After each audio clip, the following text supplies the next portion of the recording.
नमस्कार, स्वागत है आपका सीएनबीसी आवाज और मोतीलाल ओसवाल स्टूडियोज में। मैं हूं मनीषा गुप्ता। कमोडिटी राउंडअप में हमारी टॉप हेडलाइन आज यहां पर सोने में है, जहां पर बहुत स्ट्रॉन्ग कंसोलिडेशन है और चांदी में हमने हायर हाईज यहां पर बनते हुए देखे हैं। इन स्तरों पर आपको क्या करना चाहिए गिवन द फैक्ट कि फर्स्ट वीक अगस्त से हम यहां पर रक्षाबंधन, कृष्ण जन्माष्टमी, गणपति और सारे फेस्टिवल्स फिर यहां पर शुरू होता हुआ देखेंगे। किस तरह की मांग और किस तरह के प्राइसेस रह सकते हैं, इस पर करेंगे चर्चा। साथ ही बात करेंगे सोयाबीन की, जहां पर अब बुआई घटती हुई नजर आई है, लेकिन ये इसलिए भी है क्योंकि किसानों को उनके सोयाबीन के भाव पिछले साल में नहीं मिले हैं, भाव एमएसपी के नीचे रहे हैं। किस तरह की स्थिति आने वाले साल में रह सकती है, इस पर होगी चर्चा। इन सब पर बात करने के लिए हमारे साथ है रोकड़े ज्वेलर्स के एमडी एंड जीजेसी के चेयरमैन राजेश रोकड़े। हमारे साथ जुड़ेंगे जीजीएन रिसर्च के managing partner Nirav Desai and Kedia advisories के डायरेक्टर अजय केडिया। आप सभी का कार्यक्रम में स्वागत है। राजेश जी, क्लियरली एक जो वीक पीरियड था वो शायद अब यहाँ पर खत्म होने वाला है इन सेंस ऑफ डिमांड, और आगे जाकर काफ़ी सारे फेस्टिवल्स हैं। अगस्त का महीना वो सामने लेकर आएगा। जिस तरह की बहुत स्ट्रॉन्ग कंसोलिडेशन हमने अब सोने में आते हुए देखी है, आपकी क्या सेंस है? पहले तो फेस्टिवल डिमांड को लेकर किस तरह के आंकड़ों के साथ जीजेसी काम कर रहा है?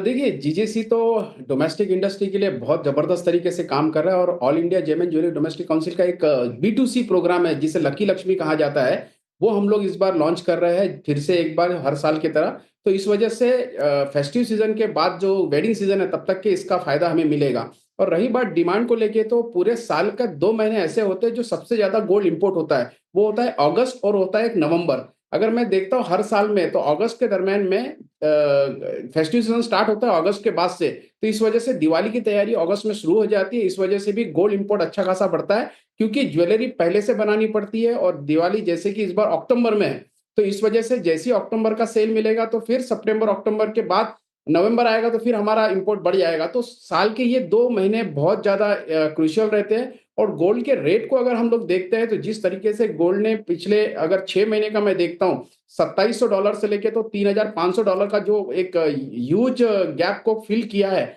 और $3300 और $3400 में अभी अपने आप को सेटल कर दिया है। तो अभी ये दिखता है कि कहीं ना कहीं गोल्ड पूरी तरह से स्टेबल हो चुका है। मैं मानता हूं कि कई ऐसे फैक्टर्स आते हैं कि गोल्ड को नीचे प्रॉफिट बुकिंग आती है, या अभी ऐसा लगता है कि जिस तरीके से ट्रम्प किसी में इंटरवीन करते हैं, इस वजह से भी कई बार ऐसा लगता है कि गोल्ड थोड़ा सा नीचे आएगा, लेकिन ऐसा होता नहीं है। अभी पूरे दुनिया में ट्रम्प को भी बहुत ही हल्के में लेना शुरू कर दिया है, और ट्रम्प की नीतियों का क्लियरिटी नहीं है कि वो क्या चाहते हैं, कि उनकी आर्थिक जो सोच है या आर्थिक उदारीकरण या जो भी वो प्लानिंग करते हैं देश के लिए और पूरी दुनिया के लिए अगर सोचते हैं, तो इसके वजह से अभी लोगों ने उनको सीरियसली लेना छोड़ दिया। और इसके वजह से अगर किसी को भी सेफ हेवन दिखता है तो गोल्ड दिखता है। इस वजह से गोल्ड अभी भी काफी स्ट्रांग मुझे दिखता है।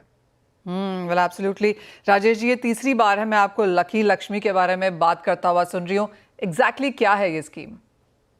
देखिए, ये स्कीम बहुत ही बेहतरीन तरीके से बनाई गई है। इसे हर कस्टमर को 25,000 की खरीदारी पे एक कूपन उन्हें अलॉट किया जाएगा। और खास बात यह है कि ज्वेलर अगर इसमें अगर कूपन्स खरीदते हैं, अगर मानिए उन्होंने 10 लाख के कूपन खरीदे हैं, तो उनको 12 लाख वर्थ का प्राइजेस हम देने की प्लानिंग कर रहे हैं, जिससे कि हमारे शॉपकीपर्स को किसी प्रकार का ये ना लगे कि वो इसमें इन्वॉल्व हो रहे, तो कहीं उनका कोई शेयर ज्यादा नुकसानदायक हो रहा है। और निश्चित तौर पे कस्टमर अगर खुश है तो ऑटोमेटिक दुकानदार खुश होता है, ज्वेलर खुश होता है। और कस्टमर को हैप्पी रखने के लिए हम लोग ये फेस्टिव सीजन के अंदर लकी लक्ष्मी को लेके आ रहे हैं, जिसे हर कस्टमर को एश्योर्ड प्राइस तो मिलेगा ही मिलेगा, वीकली प्राइस मिलेगा, बम्पर प्राइस मिलेगा। और इस बार की जो लकी लक्ष्मी है और बड़े पैमाने पे है, इस बार हम लोग ने काफी बड़े चेन स्टोर है उनसे भी बात की है, छोटे ज्वेलर्स को भी हमने इसमें इन्वॉल्व किया है। तो 360 डिग्री इसमें पूरी तरह से हम लोग इन्वॉल्वमेंट सभी का ले रहे हैं, और प्राइजेस भी जबरदस्त तरीके से। और फेस्टिव सीजन में क्या होता है, सभी के पास पैसा होता है, तो अभी गोल्ड के लिए वैसे भी काफी लोगों का आकर्षण बढ़ा हुआ है। तो वो आकर्षण, बढ़ा हुआ आकर्षण को हम लोग इनकैश करना चाहते हैं, कस्टमर को एक सही दिशा में अपना इन्वेस्टमेंट को प्लान करने के लिए। कस्टमर अगर ज्वेलरी खरीदता है तो उन्हें ये लगे कि हाँ, ज्वेलरी के साथ मुझे ये भी मिला। तो कहीं ना कहीं ये एक डोमेस्टिक काउंसिल होने के नाते हम लोग बिल्कुल जो हमारे डोमेस्टिक ज्वेलर्स है, जो छोटे से छोटे ज्वेलर्स है, उनका सेल कैसा बढ़े, क्योंकि ओवरऑल जो गोल्ड के रेट बढ़े हैं, इस वजह से सेल में कहीं ना कहीं थोड़ा इंपैक्ट दिख रहा था पिछले 2-3 महीनों से। मार्च में बहुत ज्यादा ड्रास्टिक डाउनफॉल आया था, क्योंकि रेट एकदम से फेब और मार्च में बढ़े थे। तो ये अभी फुलफिल हो जाए हमारा अगस्त सितंबर के बाद से, इस वजह से हम लोग काम कर रहे हैं।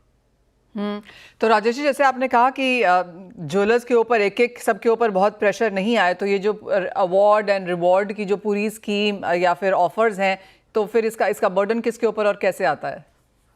हाँ देखिए, इट इज हमारा जो प्रॉफिट होता है, प्रॉफिट में से हम लोग शेयरिंग कर रहे हैं। और ओके। ओके। ज्वेलर्स एक, अगर एक सोचिए कि एक 200 रुपए का कूपन अगर किसी कस्टमर को अगर देना है, उसको कॉस्टिंग में अगर डालना है, तो कहीं ना कहीं वो 220 रुपए का उन्हें एश्योर गिफ्ट देने से जो ज्वेलर है उसको भी ये लगता है कि हाँ, मैंने जो पैसे मैंने पे किया मेरे कस्टमर के लिए। आप सोचिए, अगर 1 लाख रुपए की कोई चीज खरीदारी करने के लिए कोई कस्टमर आ रहा है और उसे 800 से 1000 रुपए का एश्योर गिफ्ट वही मिल रहा है, इसके अलावा बम्पर प्राइस अलग है, वीकली प्राइस अलग है, तो कहीं ना अरे कहीं वाह। कस्टमर को भी ये लगता है कि हाँ, मुझे इस बार कुछ ज्यादा मिल रहा है, और ज्वेलर भी बहुत खुश होगा कि उसे सेल मिलेगा। तो ओवरऑल हमारा अनुमान है कि ये लकी लक्ष्मी स्कीम जब पूरी तरह से फ्लोर पे आ जाएगी, तो 30 से 40% मिनिमम हमारा बिजनेस बढ़ेगा। वेल एब्सोल्युटली, काफ़ी काफ़ी इंटरेस्टिंग है ये, और मेरे स्टूडियो में से भी लोग यहाँ पर मुझे पूछ रहे हैं कि ये कैसे काम करेगा और क्या होगा, तो क्लियरली काफ़ी इंटरेस्टिंग है और एक इंटरेस्ट यहाँ पर आता हुआ नजर भी आ रहा है। राजेश जी, अब प्राइसेस को लेकर क्या सेंस है? बिकॉज एक डिफाइनिंग फैक्टर जो सेकेंड हाफ या फेस्टिवल्स में होगा वो प्राइसेस को लेकर होगा। एज ऑफ नाउ तो कंसोलिडेशन है, मार्केट्स थोड़ा बहुत करंट प्राइसेस को डाइजेस्ट कर भी चुके हैं, लेकिन अगर प्राइसेस यहाँ से बढ़ते हैं, लाख के ऊपर फिर चले जाते हैं दिवाली तक, आपको लगता है एक इम्पैक्ट आएगा वहाँ पर डिमांड का? फिर प्राइसेस पे क्या सेंस है और उसका इम्पैक्ट डिमांड पे कैसे देखते हैं? देखिए, एकदम से गोल्ड के रेट बढ़ते हैं तो निश्चित तौर पे उसका इम्पैक्ट सेल पे आता है, लेकिन गोल्ड की एक धीमी चाल कंटिन्यूस चलती रहती है। वो कभी भी ऐसा नहीं होता है कि सोने के भाव बढ़ेंगे नहीं करके। उसकी एक स्पीड है, एक की भी है, दो दो 100 की स्पीड से चल रहा है। लेकिन क्या होता है, ग्लोबली जब ऐसी चीजें आ जाती है वो कि अनएक्सपेक्टेड होती है, जैसा कहीं वार चल रहा है या फिर डीडॉलरेशन का इश्यू चल रहा है, फेड रेट का इश्यू चल रहा है, तो ऐसी चीजें जब एक साथ आ जाती है तो वो गोल्ड में और मतलब आग में घी डालने का काम करता है, और उससे उसकी स्पीड बढ़ जाती है। तो मैं मानता हूं कि एकदम से रेट बढ़ना ज्यादा अच्छा नहीं है, लेकिन अभी ऐसा हो गया है कि अभी लोगों ने इसे डाइजेस्ट करना शुरू कर लिया है। अब सोने के भाव अगर जिस तरीके से 97,344 एमसीएक्स में चल रहा है, और फिजिकल मार्केट में 97,200 के आसपास जो चल रहा है, तो अभी कस्टमर ने इसे एक्सेप्ट कर लिया है। 1,000-2,000 रुपए का करेक्शन कभी भी आ सकता है, उसमें दो मत नहीं है, लेकिन बढ़ने में अभी भी 10 से 15 हजार रुपए की तेजी गोल्ड में दिखने की पूरी पूरी संभावना है, और मुझे लगता है वो इस साल शायद टारगेट पूरा हो सकता है। ऑलराइट, तो अगर आप सोना लेना चाहते हो तो यही सही समय है, क्योंकि प्राइसेस यहाँ से ऊपर जाने वाले हैं। यही सेंस जो बाकी के ग्लोबल बैंक्स एंड ब्रोकरेजेस हैं, चाहे वो बैंक ऑफ अमेरिका है, सिटी है, स्टोनेक्स की जो रिपोर्ट आई है, सिल्वर इंस्टीट्यूट है, सभी मानते हैं कि सोने चांदी में यहाँ से अभी और तेज़ी इस साल के लिए बाकी है। राजेश जी, बहुत शुक्रिया साथ जुड़ने के लिए, प्राइसेस पे बात करने के लिए, कैसी डिमांड रह सकती है ये बताने के लिए, और लकी लक्ष्मी भी डिटेल में हमारे व्यूअर्स को समझाने के लिए। वेल अजय, आपका क्या सेंस है, कैसे देखते हैं आप सोने चांदी के प्राइसेस? नमस्ते मनीषा जी। देखिए, डेफिनेटली अब तक तो हमने काफी अच्छी रैली देखी, राजेश जी ने भी आगे भी बताया और बाकी रिपोर्ट्स के बारे में देखा, बट फ्रेंकली मुझे थोड़ा सा आप गोल्ड में थोड़ा सा थोड़ा कॉन्ट्रडिक्शन में हैं। बिल्कुल, मैंने जैसे लास्ट टाइम भी 2 मंथ्स बैक बताया था कि जब $3500 का हाई मारा था कि मैंने हायर साइड मैक्सिमम मुझे 36-40 लगता है, इनकेस कुछ नया रीजन आएगा। अदरवाइज हमने 3500 से 10% की करेक्शन भी देखी जो 3120 तक था। मार्केट में गोल्ड कभी भी बड़ा शार्प फॉल नहीं करता, लेकिन कंसोलिडेट करने लग जाता है, टाइम करेक्शन जिसको बोलते हैं। तो अभी आप देख भी रहे हैं कि कोई भी नई रीजन पिछले 2 महीने में आया, गोल्ड को इम्पैक्ट नहीं किया। जैसे नए टैरिफ के अपडेट्स आए, उसमें गोल्ड रिएक्ट नहीं करता है, 3400 के ऊपर नहीं जा पा रहा है। यूएस ने ईरान पे हमला किया, उसके बाद भी हम 3400 के ऊपर नहीं जा पा रहे हैं। तो आई थिंक मार्केट एक टाइम करेक्शन लेना स्टार्ट कर चुका है। हालांकि बाकी जो फैक्टर्स है अब वो धीरे धीरे मैच्योर होंगे। तो एज ऑफ नाउ मुझे लगता है कि 3100 से 3000 का इमीडिएट एक अच्छा खासा सपोर्ट है, बट आगे भी जाकर मुझे लगता है ये 2750, 2850 और उसके नीचे भी स्पाइक करने की तैयारी में है। बट करंट लेवल से मुझे नहीं लगता है कि बहुत ही बड़ा रिटर्न दे पाए, अनलेस अनटिल कोई बड़ी न्यूज नहीं आए। वहीं हाँ, चांदी में मुझे लगता है कि जो मैंने 130 का लेवल पिछले साल हमने प्रेडिक्शन रखा था, 115 तक तो पहुंच चुका है। यहां से एक छोटा एक अच्छा करेक्शन देखने मिल जाएगा, बिकॉज बाकी फैक्टर्स, अब डॉलर इंडेक्स आप देखिए 96 से अब 98 के करीब आने लग गया है। रेट ऑफ इंटरेस्ट में जो कटौती का एग्रेसिवनेस था वो अब धीरे धीरे उतना ज्यादा नहीं है। एक 0.5 का रेट कट भी आता है तो वो मार्केट डिस्काउंट कर चुका है। तो मुझे लगता है कि चांदी में एक छोटा करेक्शन रहेगा, उसके बाद मूवमेंट करेगा। जो 31 का लेवल डेफिनेटली ईयर एंड तक दिख जाएगा, बट करंट लेवल से सोने और चांदी में मुझे लगता है थोड़ा कंसोलिडेशन, थोड़ा करेक्शन के साथ ही मार्केट मूव करेगा। अजय, कॉपर कैसे देखते हैं आप? क्योंकि अब वो 1 अगस्त की डेट बहुत करीब आ रही है, एक्सटेंड हो जाती है तो पता नहीं, बिकॉज एज हम लोग सब जानते हैं कि अब डेट्स डेडलाइंस नहीं है शायद, पर जिस तरह का मुनाफा वसूली कॉपर में देखने को मिला है, बाइंग अपॉर्चुनिटी है या फिर आपको लगता है नियर टर्म में कुछ और करेक्शन आ सकती है, गिवन द फैक्ट कि प्राइसेस काफ़ी वॉलेटाइल और काफ़ी चढ़ चुके हैं? बिल्कुल, अगर पूरे 6 महीने की अगर बात करें तो हमने ऊपर में 940 का लेवल भी देखा, नीचे में 790 का लेवल भी देखा। तो आई थिंक नीचे की गुंजाइश थोड़े कम दिखाई दे रही है, बिकॉज टैरिफ का जो कंसर्न है वो हमने फर्स्ट हाफ में ही देख लिया था, उसकी वजह से कितना इम्पैक्ट पड़ा। हालांकि जो अभी नई रेट्स है उसके ऊपर की क्लैरिटी, हाँ ये बोल सकता हूँ, जो 15 दिन पहले एक एटमॉस्फेयर ऐसा बना हुआ था बहुत ही ज्यादा एक्सट्रीम बुलिश हो जाएगा, ये टैरिफ के नए कंसर्न्स की वजह से मार्केट रुक सा गया है, 900 के ऊपर नहीं जा पा रहा है, 880 के नीचे सस्टेन नहीं कर पा रहा। तो आई थिंक अगला 15 दिन मार्केट एक कंसोलिडेशन फेज में ही रहेगा, ये देखेगा कि 1 अगस्त से चीजें कैसे इंप्रूव होगी। हालांकि अभी भी काफी रिपोर्ट जो आ रही है वो 12 साढ़े 12 हजार अगले साल भर में देखने के लिए मिल सकता है। बट टाइमिंग मेरा भी व्यू है कि अगले 12-15 दिन मार्केट कंसोलिडेट ही करेगा, नई तेजी के लिए नया कारण लगेगा, 900 के ऊपर ब्रेकआउट आएगा, अदरवाइज 865 से 890 का जो जोन है इसी में कॉपर ट्रेड करता हुआ दिखेगा। एंड एक सेंस यहाँ पर कच्चे तेल पे भी लेना चाहेंगे, जहाँ पर 69-70 के आसपास अब कंसोलिडेशन है, कॉन्ट्राडिक्टिंग फंडामेंटल्स हैं, लेकिन यहाँ से आपकी क्या सेंस? कच्चे तेल में मेरा व्यू अभी भी मंदी का ही है। हमने जनवरी ओके। में 83 का लेवल देखा था और हमने देखा कि अब ओपेक कंटिन्यू प्रोडक्शन बढ़ा रहा है। इनफैक्ट माना जा रहा है कि 5 अगस्त की जो बैठक रहेगी यहाँ पे भी हम देखेंगे कि आउटपुट में थोड़ी और बढ़त आएगी। इकोनॉमी में ठीक है, थोड़ी बहुत रिकवरी आई है, बट उतनी एग्रेसिव बाइंग नहीं है, क्योंकि टैरिफ के चलते अभी भी चिंता बनी हुई है। $70 के ऊपर ब्रेंड खाली कोई इवेंट के ऊपर ही जाएगा, अदरवाइज 70 के ऊपर ये टिकेगा नहीं। सप्लाई बहुत अच्छी है एज ऑफ नाउ। तो आई थिंक अगला महीना 1.5 महीने की अगर बात करूं तो नीचे में $64, ऊपर में $70, ये दायरे में ही ट्रेड करेगा। बट कहीं ना कहीं अगर कोई नया अपडेट नहीं आता तो ये दबाव में रहेगा। डोमेस्टिक मार्केट पे हमने बार बार देखा कि 6000 6100 के करीब जाता है, बट सस्टेन नहीं कर पाता, ना ही 5400 के नीचे। तो एक दायरे का सौदा ट्रेड करता हुआ दिखाई देगा। आज के लिए मैं बोल सकता हूँ कि प्राइजेस अगर 58 के करीब आए, 5800 के करीब आए, तो वहां पे बिकवाली कीजिए। लिमिटेड डाउनसाइड है जो 5600 के रेंज रहेगा। ऐसे समय में ऑप्शन की रणनीति से ट्रेडर्स ट्रेड कर सकते हैं, क्योंकि लिक्विड भी है और जब मार्केट दायरे में रहता है तो एक अच्छा ऑप्शन राइटिंग बनता है। बट ट्रेंड मुझे लगता है कि वीक है। 58 पे बिकवाली कीजिए, 5880 का स्टॉप लॉस लगाइए, 5650 का टारगेट रहेगा। वेल ऑफ कोर्स कुछ मंदी की एक्सपेक्टेशन यहाँ पर काफ़ी हद तक कमोडिटीज़ में, लेकिन इसी के साथ एक ब्रेक का भी समय है। जब लौटेंगे तो बात करेंगे एग्रीकल्चर कमोडिटीज़ की। हमारे साथ होंगे जीजीएन रिसर्च के मैनेजिंग पार्टनर नीरव देसाई। देश में सोयाबीन की बुआई 11 जुलाई तक 9% तक गिरी है। क्लियरली बहुत सरप्राइजिंग नहीं है, क्योंकि जिस तरह से किसानों को यहाँ पर सोयाबीन के प्राइसेस मिले हैं और क्योंकि दूसरी फसलों में यहाँ पर उन्हें ज़्यादा मुनाफा हुआ है, तो बाजार इन सम सेंस ये मान के चल रहा था कि सोयाबीन की बुआई में हम कुछ गिरावट आता हुआ देखेंगे। लेकिन इसका क्या असर पड़ सकता है आगे जाकर ओवरऑल एडिबल ऑयल सेक्टर के तौर पर, इस पर बात करेंगे। जीजीएन रिसर्च के मैनेजिंग पार्टनर नीरव देसाई हमारे साथ हैं। नीरव, क्लियरली सरप्राइजिंग नहीं है। आई इमेजिन आपसे भी लास्ट टाइम बात हुई थी तो हम यही बात कर रहे थे कि कुछ गिरावट जरूर देखने को मिलेगी। And if I remember correctly आपने कहा था 2 से 5% तक की गिरावट रह सकती है।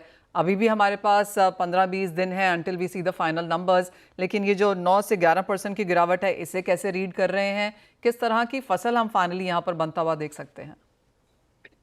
सो मनीषा, इसमें एक्चुअल सिचुएशन ये है कि पहले हम फैक्ट्स की बात करें, एमएसपी 4890 की थी। कंप्लीट सीजन का एवरेज सोयाबीन का मंडी का 4200 से ऊपर का नहीं रहा होगा। सो कंप्लीट 690 रुपये फार्मर को नीचा मिला। यस, ये बात जरूर है कि काफी सालों बाद सरकार ने सोयाबीन की परचेज करी और स्टॉक किया नाफेड के द्वारा। तो 20 लाख टन का स्टॉक सरकार ने किया। तो वो 20 लाख टन के फार्मर, रफली अपन कह सकते हैं 20 या 18% फार्मर का माल उन्होंने जरूर लिया एमएसपी पे, पर बाकी मेजोरिटी को नहीं मिला। तो ये एक सिचुएशन है। साथ में जो कंपीटिंग क्रॉप्स है, या जिस तरीके से मक्के में डिमांड बढ़ रही थी, जिस तरीके से आज ये सारे इथेनॉल प्लांट्स की डिमांड है, तो फार्मर भी ये चीज देखता है कि किस प्रोडक्ट की डिमांड है। आज भी अगर आप सोयाबीन को देखेंगे तो वहीं की वहीं चल रही है। कल के ऑक्शंस गवर्नमेंट के 4300 के एवरेज में गए, नीचे में 4250, ऊपर में 4350। सरकार ने ये 20 लाख टन में से करीब 8 लाख टन सोयाबीन अब बेच दिया है, 12 लाख टन सरकार के पास रह गया है। तो अब आज सरकार की बेचवाली भी इस मार्केट को दबा रही है। और सोइंग टाइम पे जरूर सरकार ने एक अच्छी एमएसपी बढ़ा के 5300 प्लस की करी, बट उसके बाद भी फिजिकल भाव तो जो सोइंग टाइम पे फार्मर देखता है हमेशा के मंडियों में क्या चल रहा है और उसके बेस पे डिसीजन लेता है। तो प्राइजेस डेफिनेट है कि एक फैक्टर रहा है, नेगेटिव फैक्टर रहा है सोइंग का। और मैं नहीं मानता हूं कि बहुत बड़ा कोई इंक्रीज आता हुआ दिखता है। ऑन द कॉन्ट्ररी आज मेरे हिसाब से on the ground 90% sowing already हो चुकी होगी। आज 17 जुलाई हो गई है। गवर्नमेंट की रिपोर्टिंग जनरली 12 से 15 दिन डिलेड आती है। बाय एंड जुलाई हमें फाइनल नंबर्स ब्रॉडली मिल जाएंगे। साथ ही मराठवाड़ा में अभी थोड़ा सा रेनफॉल डेफिसिट है। जून महीने में 20% डेफिसिट था, जुलाई महीने में 14-15 जुलाई तक अबाउट 40% डेफिसिट था। तो वहां पे भी अगर नहीं सोइंग कर पाए फार्मर तो कॉटन या दूसरे लेट क्रॉप्स पे जाएंगे। तो मैं नहीं मानता हूं कि सोइंग में कोई बहुत बड़ा इजाफा आएगा। उसके सामने सोपा ने सर्वे किया और सोपा का ऐसा कहना है कि एरिया नहीं घटा है। सो डेफिनेट है उन्होंने कुछ सर्वे किया होगा और उनको ऐसा लग रहा होगा। बट अमूमन हमें जो व्यापारियों से, किसानों से और हमारी उससे आ रहा है कि कुछ ना कुछ एरिया घटेगा, क्योंकि फार्मर को क्रॉप का प्राइस बहुत अच्छा नहीं मिला है और कहीं ना कहीं दूसरे क्रॉप्स में उनको बेटर रियलाइजेशन मिला है। नीरव, एक चीज़ जो हम लगातार कई सालों से बात करते रहते हैं, जैसे आपने कहा पिछले पूरे साल यहाँ पर किसानों को एमएसपी मिला ही नहीं, बारिंग दैट 18%, और प्राइसेस 48-90 तक तो छोड़िए, और अब जिस तरह का एमएसपी है वहाँ पर भी जाएंगे या नहीं, एक क्वेश्चन मार्क है। लेकिन नीरव, एक डिबेट ये भी है कि जो लागत है या कॉस्ट ऑफ प्रोडक्शन सोयाबीन है वो काफ़ी कम है। तो अगर एमएसपी नहीं मिलता है या करंट लेवल्स भी मिलते हैं, उसके बावजूद भी किसान को अपनी लागत प्लस कुछ मिल ही जाता है। इज़ दैट द रीज़न कि किसान सोयाबीन के साथ रहते हैं? सो बेसिकली जैसे आज इंदौर के आसपास में हम मालवा क्षेत्र में बात करें तो किसान सोयाबीन के सिवाय खरीफ में बहुत कोई दूसरी प्रोडक्ट लेता ही नहीं है, इसीलिए शिफ्ट भी नहीं करता है। और जैसे कि आपने कहा कि उसको लागत वाइज फिर भी एक डिसेंट रियलाइजेशन है। बट जहां किसान के पास दूसरा प्रोडक्ट अवेलेबल है कि आज ईस्ट एमपी में अगर वो शुगर केन या राइस पे शिफ्ट हो रहा है और उसको वहां बेटर रियलाइजेशन मिल रहा है, तो फिर आज उन डिस्ट्रिक्ट्स में या उन एरियाज में वो शिफ्ट हमको आता हुआ दिखता है। सिमिलरली आज महाराष्ट्र में Nirav, just to get a sense, cost of production क्या है सोयाबीन की?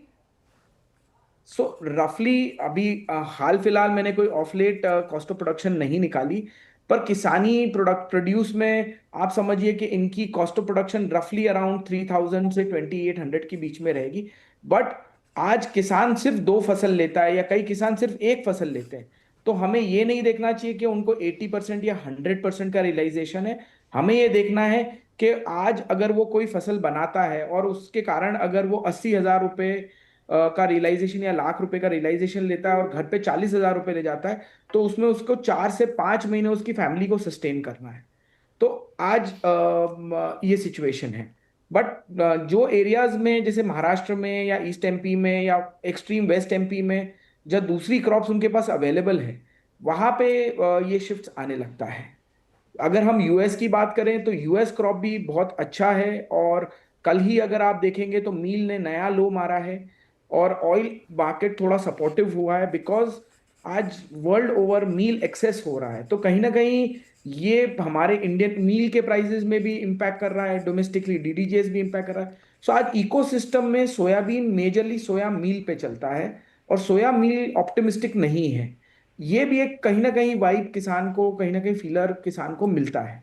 यस, ये जरूर है कि तेल मार्केट अच्छा है और सोया ऑयल उसका बेनिफिट दे रहा है, बट 18% ही सोया ऑयल है और रफली 38 to 45% का कंट्रीब्यूशन ही ऑयल से मिल पाता है सोयाबीन को, अनलाइक मस्टर्ड और अदर क्रॉप्स जहां मेजॉरिटी मतलब 65 to 75% कंट्रीब्यूशन ऑयल से आता है।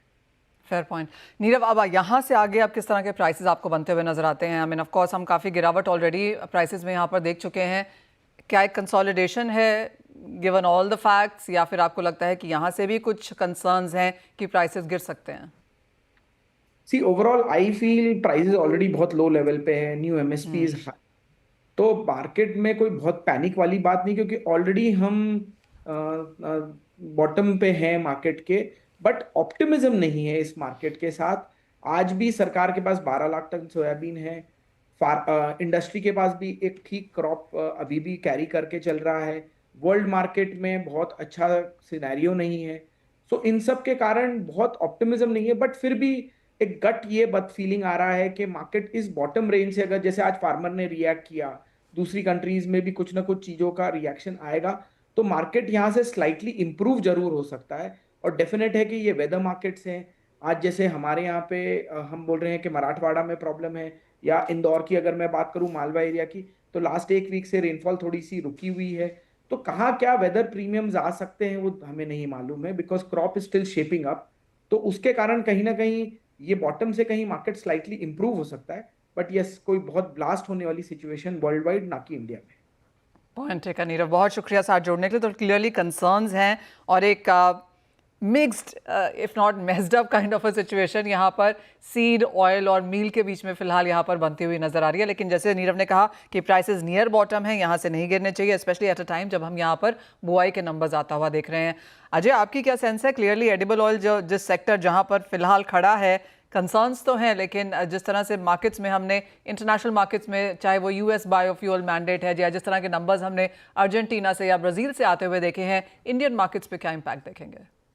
नहीं, मुझे पूरा एडिबल ऑयल कॉम्प्लेक्स में अभी रिसेंटली हमने फूड इन्फ्लेशन देखा, तो वो तो एक क्लियर पिक्चर दे देता है इंडिया में। चाहे हम पल्सेस की बात करें, एडिबल की बात करें, कहीं पे भी कोई ऐसा उदाहरण नहीं। अगर सोयाबीन के प्राइसेस भी देखें तो 4440 के करीब है। पिछले एक साल में 2.5% की गिरावट दिखा रहा है। मस्टर्ड हालांकि थोड़े बहुत हमने अच्छे गेन्स आते हुए देखे, बट कुल मिला के मुझे लगता है इस बार का जो सबसे इंपॉर्टेंट रहेगा, जैसे अभी हमने निखिल से सुना कि अगर एरिया अंडर कल्टीवेशन में ड्रॉप आता है तो डेफिनेटली प्राइस एमएसपी के करीब जाता हुआ दिखाई देगा। जाने में यहाँ से कोई मेजर फॉलबैक नहीं है। वही हाँ, एडिबल ऑयल कॉम्प्लेक्स में जैसे हम सोया ऑयल की बात करें तो यहाँ पे पिछले एक साल में लगभग अच्छी खासी रिकवरी देखी, 1190-95। चाहे हम पाम की बात करें, कच्चे तेल में जो तेजी आई उसका भी एक असर हमने पूरे सीपीओ में अगर हम देखें तो प्राइसेस में 28% की तेजी अब तक देखी, जो 1100 के करीब है। तो कुल मिला के तेल अब तक थोड़ा सपोर्ट कर रहा है। चाहे हम ईयू डीआर के जो नॉर्म्स है उसमें चेंजेस आएंगे, बायोफ्यूल में जो डिमांड है, तो आई थिंक के सोयाबीन में गिरने के लिए ज्यादा कुछ बचा नहीं है।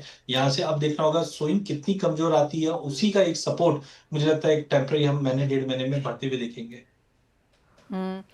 साथ ही साथ जिस तरह का मूव्स हमने यहाँ पर स्पाइसेस में आता हुआ देखा है, यहाँ पर कोई टॉपिक जो आप देखते हैं फिलहाल अजय? यहाँ पे मुझे लगता है कि हल्दी वैसे भी एक दायरे में ट्रेड कर रही है। स्विंग के नंबर्स अच्छे हैं, फेवरेबल वेदर है, बट कुछ जगह मराठवाड़ा से वापस मॉनसून को लेकर चिंता थी। कुछ जगह पे पानी ज्यादा है, तो वो काफी अर्ली होगा बोलना, बट मंथ के एंड तक क्लियरिटी मिलेगी। बट मुझे सेफ्टी के पॉइंट ऑफ व्यू से दिखता है तो एक जीरे में काफी अच्छी गिरावट के बाद मार्केट 19,500 के इर्द गिर्द एक अच्छा सपोर्ट लेता हुआ दिखाई दे रहा है। तो आई थिंक 19,400 19,500 का एक रेंज अच्छा रहेगा। इस वक्त 19,250 के आसपास ट्रेड कर रहा है, बट यहाँ पे अगर एक्यूमुलेट करें तो 19,800 तक के लेवल दिखा सकता है। 18,800 का स्टॉप लॉस रहेगा। वहीं धनिये में एक अच्छी खासी रिकवरी आ चुकी है ऑलरेडी, तो यहाँ पे मुझे लगता है धनिये में एक गिरावट बन सकती है। टेक्निकली एक हार्मोनिक पैटर्न बना हुआ है, तो धनिये में अभी 7100 से हमने ऑलमोस्ट 77-78 तक का एक जंप देखा है। तो धनिये में 7800 पे बेचेंगे, 7950 का स्टॉप लॉस लगाएंगे, 7350 तक का एक टारगेट रहेगा। लास्ट अगर हम कैस्टर की बात करें, यहाँ पे भी हमने काफी अच्छी रिकवरी आती हुई देखी है। यहाँ पे भी एक टेक्निकली हार्मोनिक बना है, जिसके बाद एक प्रॉफिट बुकिंग स्टार्ट हो चुका है। तो अभी भी गिरावट बाकी है इसके अंदर, तो 6780 पे बेचेंगे, 6850 का स्टॉप लॉस लगाएंगे, 6550 तक के टारगेट हम कैस्टर में भी देख पाएंगे। ऑल राइट, तो वो टारगेट्स हैं ऑफ कोर्स स्पाइसेस के लिए और कैस्टर के लिए, और एडिबल ऑयल और पल्सेस की जहां तक बात है of course prices under pressure रहने की उम्मीद है। अजय एज ऑलवेज बहुत शुक्रिया साथ जुड़ने के लिए, सभी कमोडिटीज़ पर अपनी राय भी देने के लिए। एक ब्रेक का भी समय है, जब लौटेंगे तो बात करेंगे इक्विटीज़ पर।